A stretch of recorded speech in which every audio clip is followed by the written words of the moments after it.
첫 번째 이슈로는 대형 바이오주 이야기를 해보도록 하겠습니다. 코로나 백신 기대감으로 급등했던 대형 바이오주들 최근 급락에 대한 배경을 둘러싸고 여러 가지 이야기가 나오고 있습니다. 일단 대표적으로 셀트리온 그룹주만 봐도 엄청나게 잘 오르다가 며칠 전에 또 급락을 했죠.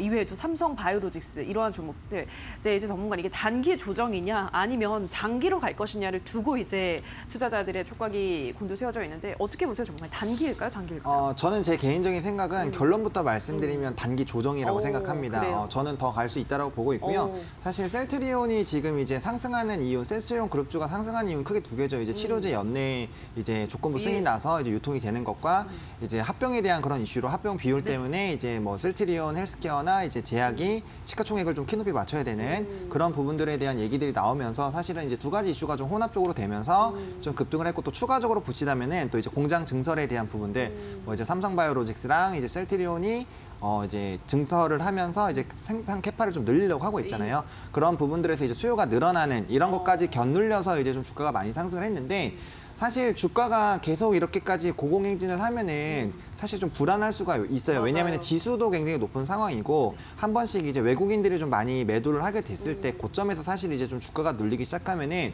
그거를 그냥 지켜보기가 사실 조금 애매하거든요. 그렇기 때문에 일단 수익을 좀 확정을 짓자라는 생각으로 특히나 이제 셀트리온 그룹주들이 이 거래 전에 이제 10몇 %씩 빠졌는데 그런 부분들은 제가 개인적으로 생각했을 때는 이제 그 낙폭이 우리가 생각한 단기 평선들 깨고 내려가다 보니까 그러면 이제 빠르게 차익 실현해야지라는 그런 생각들로 좀 돌지 않았나라는 생각이 듭니다. 근데 이제 제약바이오 같은 경우는 저는 내년에 좀 시장을 또 한 번 더 이제 굉장히 주도하는 그 주도 섹터로 좀 움직이지 않을까라고 좀 개인적으로 생각을 하고 있는데요.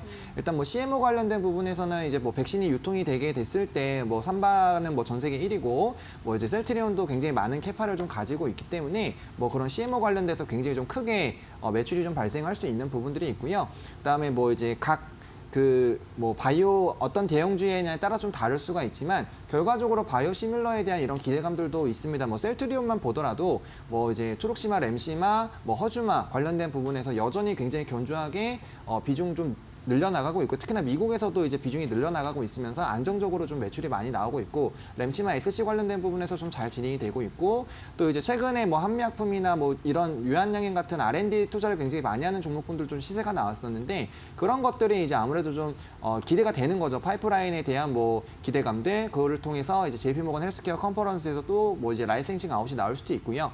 물론 지금 아직까지는 그런 파이프라인이 조금 더 이제 라이센싱 아웃으로 가는 데까지는 좀 시간이 걸릴 수 있다라는 그런 일각의 시선도 있지만 사실 그게 진행이 될지 안 될지는 그 뚜껑을 열어봐야 아는 부분이기 때문에 기대감이 있으면 주가가 움직일 수 있기 때문에 충분히 좀 괜찮지 않을까라고 생각하고 있고요.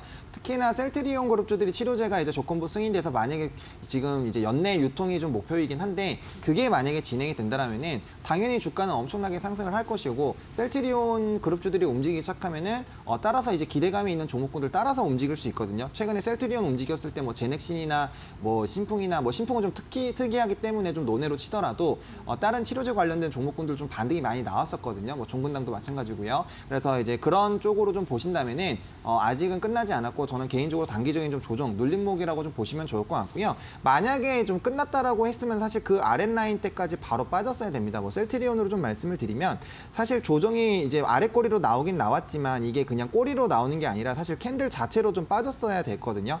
근데 지금 여기 아랫라인 좀 횡보하면서 한번 다졌던 그런 라인에서 한번 이제 21선까지 도달하고 그냥 다시 반등이 나왔기 때문에 이거는 단기적인 차익 실현 매물 좀 악성 매물 털고 그다음에 이제 좀 추가적인 상승 흐름을 좀 보시는 그런 방향으로 보는 게 맞지 않을까라고 보고 있습니다. 셀트리온 그룹주들 다 차트 비슷하고요. 삼성 바이오로직스도 21선 유지를 해주고 있기 때문에 이런 좀 중요한 라인들만 이탈을 안 하게 됐을 때는 여전히 상승 추세가 살아있다라고 보시고 이런 흐름들 좀 지켜보실 필요성이 있겠다라고 좀 정리를 드려보도록 하겠습니다.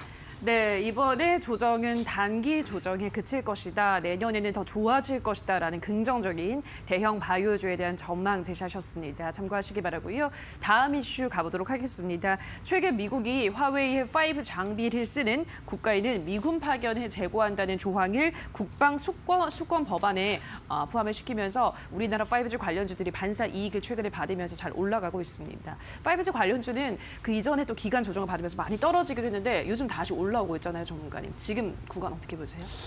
저는 뭐 사실 이제 5G랑 친환경은 제가 뭐 여기서도 자주 말씀드렸지만 이제 우리가 뭐 이런 거 상관없이 좀 들고 가야 되는 종목군들 중에 하나다라고 말씀을 네. 드렸습니다. 그 이유가 5G도 마찬가지고요. 친환경도 마찬가지고 결과적으로는 확대가 되면 됐지 줄어들기가 어려운 섹터입니다. 그리고 이제 부양책이 나오게 됐을 때 뭐 화웨이 제재 같은 경우 당연히 국내 기업에게는 수혜가 되겠죠. 왜냐면은 화웨이가 차지하는 그런 캐파를 이제 그런 시장 점유율을 우리나라가 좀 뺏어갈 수도 있기 때문에 당연히 국내 기업들에게는 도움이 되겠지만 그거를 제외하더라도 4G에서 5G 가고 5G에서 이제 6G로 가는 그런 흐름들은 앞으로 당연히 열릴 수밖에 없는 흐름들이기 때문에 그런 부분에서는 당연히 좀 좋을 수밖에 없다라고 개인적으로 생각을 하고 있고요. 경기 부양책이 나오게 됐을 때도 가장 많이 얘기가 나오는 게 이제 SOC 관련된 부분들과 또 이제 5G 관련된 부분들입니다. 특히나 중국 쪽에서 좀 공격적으로 많이 확보를 하고 있기 때문에 전 세계적으로 어느 나라라도 5G를 좀 이제 먼저 선점하게 되면 그걸 뺏기지 않으려고 합니다. 왜냐하면 우리나라도 사실 급하게 뭐 전 세계 5G 상용화 최초 이런 타이틀을 얻으려고 굉장히 좀 많이 노력을 했었잖아요. 그런 것들만 보시더라도 이 시장의 흐름을 주도하는 것 자체가 굉장히 좀 중요할 수 있기 때문에 뭐 이와 관련된 뭐 인프라 투자라든지 관련된 투자들은 이제 코로나 때문에 좀 연기가 됐지만 결과적으로는 좀 나올 것이고 5G 흐름으로 갈 수밖에 없는 게 뭐 자율주행이나 이런 것들이 원활하게 또 진행이 되려면 결국엔 5G가 좀 진행이 돼야 됩니다. 그렇게 좀 4G로는 사실 제한적인 부분들이 있고 신기술들을 좀 도입하기 위해서는 5G로 가야 되는 그런 흐름들이 있기 때문에 그와 관련된 부분 좀 지속적으로 좀 보실 필요성이 있겠고요. 또 5G 가입자 통신자도 1000만이 넘었죠. 그래서 그런 부분들도 충분히 이제 4G에서 5G로 좀 넘어갈 수 있는 부분들. 물론 이제 뭐 우리나라는 아직 28GHz 관련된 부분에서 좀 진행이 안 되고 있고 3008도 지금 좀 더디게 진행되고 있는 그런 부분들에 대해서 제한적인 부분들은 있겠지만 결과적으로 점진적으로 투자가 진행이 되면서 그와 관련된 흐름들은 좀 좋아질 수밖에 없다라고 말씀을 드리겠고요. 일단은 뭐 조정하고 이제 어느 정도 좀 올라왔는데 KMW는 일단 대장이니까 뭐 좀 들고 가시면 좀 좋을 것 같고요. 그보다 조금 덜 올라간 게 오이솔루션이 아직까지는 이제 이평선에서 조금은 조정을 받고 있습니다. 그래서 조금 덜 올라간 종목군들 좀 보신다면 이제 뭐 투발 주자인 오이솔루션 같은 종목군들 좀 보시면 좋을 것 같고요. 만약에 나는 좀 대장이고 빠르게 가는 거 좀 보시겠다 하시면은 뭐 KMW 같은 종목군들 보시면 좋을 것 같고 지금 5G 종목군들 중에서도 일부는 올라가고 일부는 아직까지도 바닥권에서 기고 있는 종목군들이 많기 때문에 뭐 에이스테크도 있고 뭐 여러 가지 종목군들 많이 있습니다. 다산 네트워크스도 그렇고요. 그래서 그런 종목군들 찾아가지고 하나 정도는 한 종목 정도는 좀 들고 가셔도 나쁘지 않지 않을까라고 좀 정리를 드려보도록 하겠습니다. 네, 5G 친환경 시장은 앞으로 커질 일만 남았기 때문에 당연히 성장성 전망은 좋다라는 점에서 5G 관련주 지금 충분히 접근이 가능하다라고 하셨습니다.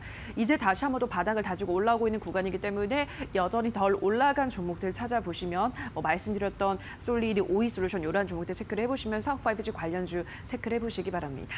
자, 여기까지 오늘 해석빨간 이슈들은 헤르메스 스탁의 하창환 본부장과 함께했습니다. 전문가님 고맙습니다. 네, 감사합니다.